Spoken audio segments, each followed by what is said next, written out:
কথা আজকের গল্পের শুরুতেই আপনারা দেখতে পাবেন গুহবাড়িতে কথার সাধের অনুষ্ঠান পালন করা হচ্ছে। আর সেখানে সাধের অনুষ্ঠানের জন্য সমস্ত কিছু আয়োজনও করা হয়। এদিকে কাজ নিয়ে পিসিয়া সব ছেলেদেরকে শাসন করে, বলে যে তুই সব থেকে বেশি কাজ করেছিস, কিন্তু আমি তো এখনো দেখতে পাচ্ছি না, ছোটকাকে বলে।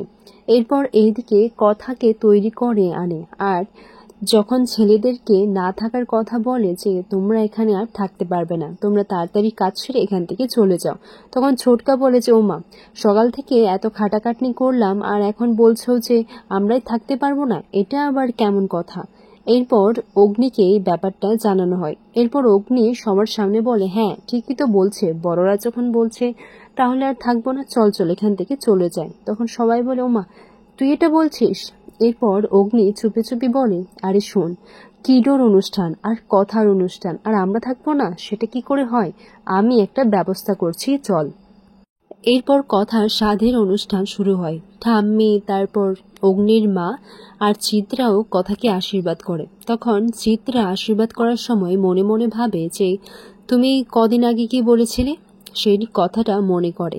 এরপর এদিকে কথাও ভাবতে লাগে যে আর যেন মেজমা কোনো কুকীর্তি না রটিয়ে বসে, আমার সন্তানের যেন কোনো ক্ষতি না হয়। এইদিকে সব আয়োজন নিয়ম শেষ হওয়ার পর তখন পিসিয়াকে বলে যে আচ্ছা, এখানে একটু গানের ব্যবস্থা হলে তো ভালো হতো। তখন পিসিয়া বলে, আমি তো ব্যবস্থা করে রেখেছি। তখন প্র্যাটিকে ফোন করে, আর প্র্যাটি বলে, এই তো তুমি দরজা খুলে দেখবে তারা এসে গেছে। তখন মেয়েদের বেশ ধরে প্র্যাটি, তারপর এভি আর আক্কি আর ছোটকা, তারা তিনজন চলে আসে আর এসে নাচা গানাও করে। আর জুনিয়া ঋতুর সঙ্গে যখন নাচানাচি করছিল, ঋতু প্র্যাটির মুখটা দেখে ফেলে, আর প্র্যাটিও তার ঘুমটাটা সরিয়ে নেয়। এরপর জুনি আক্কির ঘুমটাটা সরিয়ে ফেলে, আর এইভাবে ছোটকাও ধরা পড়ে যায়। ছোটকার এভিরা সবাই ঠামকে বলে যে না না, আমরা এখানে থাকবো, আমরাই তো এত আয়োজন করেছি আর আমরা থাকবো না।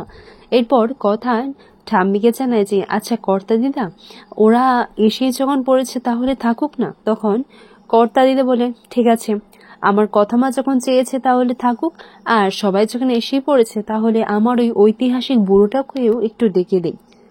এরপর কর্তা দাদু এসে বলে যে কে আমায় বুড়ো বলেছে শুনি। তখন কথা বলে, না না কর্তা দাদু, আসলে তোমার জন্য আজকে একটা দারুণ উপহার রয়েছে, তোমার আজকে যা খাওয়ার তুমি সেটা খেতে পারবে, কিন্তু একটা শর্ত রয়েছে, কাল থেকে কিন্তু কড়া নিয়ম আবার শুরু হয়ে যাবে। এরপর এভি বলে যে আমি আর কায়দা কানুন একটা জিনিস ডিসাইড করেছি, যেহেতু আজকে কথার আর কিডোর অনুষ্ঠান, তাই আমি নিজের হাতে পায়েস বানাবো।